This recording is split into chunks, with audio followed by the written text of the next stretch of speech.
It's 2 o'clock in the morning. Your room is pitch black, your body is exhausted, and your internal clock is screaming at you to close your eyes.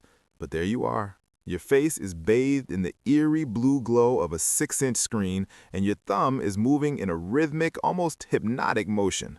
Swipe, swipe, swipe. You told yourself you'd be asleep by 11. Then you said midnight. Then 1. Now you're watching a video of someone you don't know making a 3-course meal for their pet hamster, and for some reason, you feel like you can't stop. Does this sound familiar? If you're nodding your head right now, or even worse, if you're listening to this at 2 in the morning while scrolling, you aren't alone.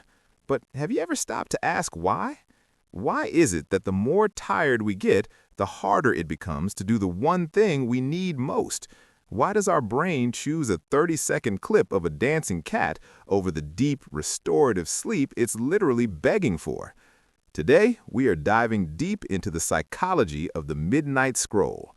We're uncovering the hidden forces, the biological traps, and the billion-dollar algorithms that are keeping you awake against your will. This isn't just a bad habit. It's a battle for your brain. And right now, you might be losing. Welcome to the phenomenon that sleep scientists and psychologists are calling one of the biggest mental health challenges of the digital age. It has a name that sounds like a movie title: Revenge Bedtime Procrastination. It sounds intense, right? That's because it is. This isn't just about being lazy or addicted to your phone.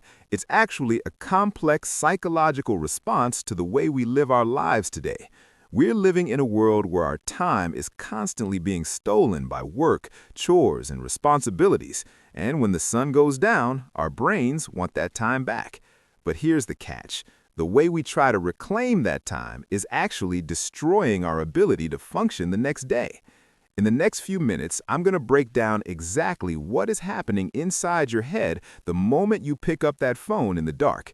We're going to talk about the dopamine slot machine in your pocket, the biological reset button you're accidentally hitting, and most importantly, how you can finally break the cycle and reclaim your sleep.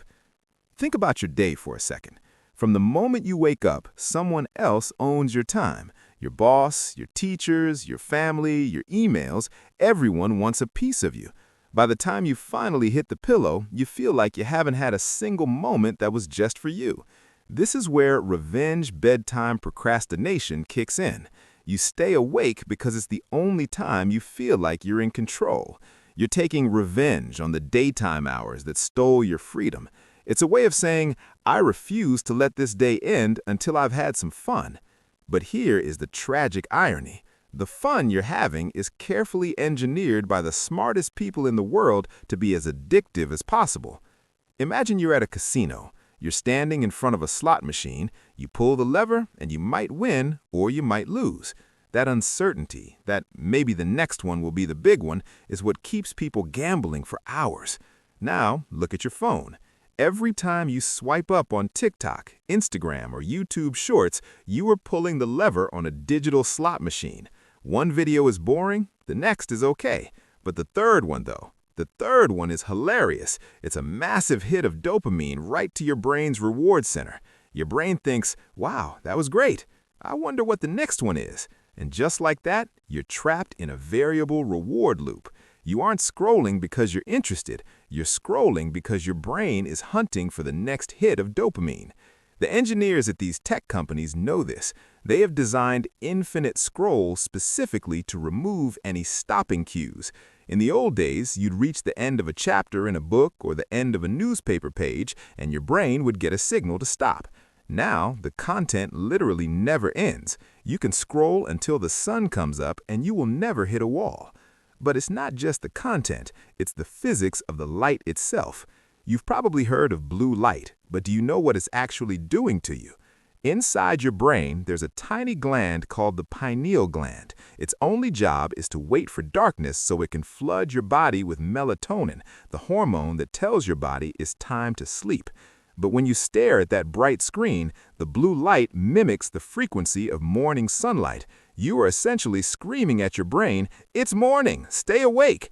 Your brain gets confused. It suppresses the melatonin. It thinks it needs to be alert. So even if you finally put the phone down, your brain is still chemically wired to be awake. You toss and turn, feeling wired but tired. And what do you do when you can't sleep? You pick the phone back up. It's a vicious, self-sustaining cycle that is physically altering your brain's chemistry. Now, think about this. Why does this happen at night more than during the day? It's because of something called decision fatigue. Throughout the day, you use up your willpower. Every time you decide what to eat, how to word an email, or whether to go to the gym, you're draining your mental battery. By 11 p.m., your battery is at 1%. The part of your brain responsible for long-term planning and self-control, the prefrontal cortex, is basically asleep already. Meanwhile, the primitive, impulsive part of your brain, the amygdala, is wide awake and wants instant gratification. It wants the meme, it wants the drama, it wants the dopamine. You don't have the mental energy left to tell yourself no. You're essentially a ship without a captain, drifting into the sea of the internet. And what is the cost of all this? It's more than just being grumpy the next morning. When you scroll instead of sleeping, you are depriving your brain of its nightly car wash. While you sleep, your brain literally flushes out toxins that build up during the day. It processes your emotions. It moves your short-term memories into long-term storage.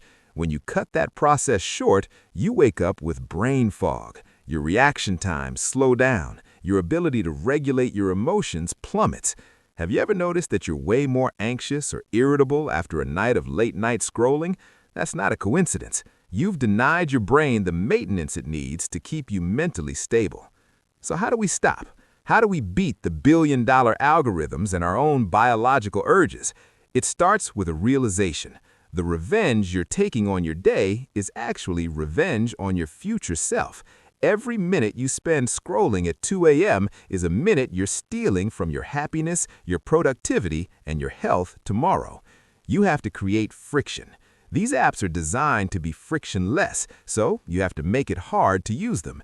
Charge your phone in a different room. Buy a cheap old-school alarm clock so your phone isn't the first thing you touch or the last thing you see. Give your brain a stopping cue. Tell yourself that once you finish one specific thing, like a physical book chapter or a meditation, the day is officially over. But most importantly, you have to address the revenge part.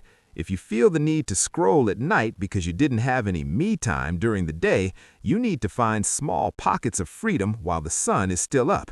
Take a 10-minute walk without your phone. Read a book on your lunch break. If you give your brain some autonomy during the day, it won't be so hungry for it at midnight. Imagine waking up tomorrow morning feeling actually refreshed. Imagine opening your eyes and not feeling that immediate weight of exhaustion and the stinging sensation in your eyelids. Imagine having a brain that is sharp, focused, and ready to take on the world because you gave it the rest it deserved. That version of you exists, but they are waiting on the other side of that power off button. Tonight, when you hit the pillow and that familiar urge to check just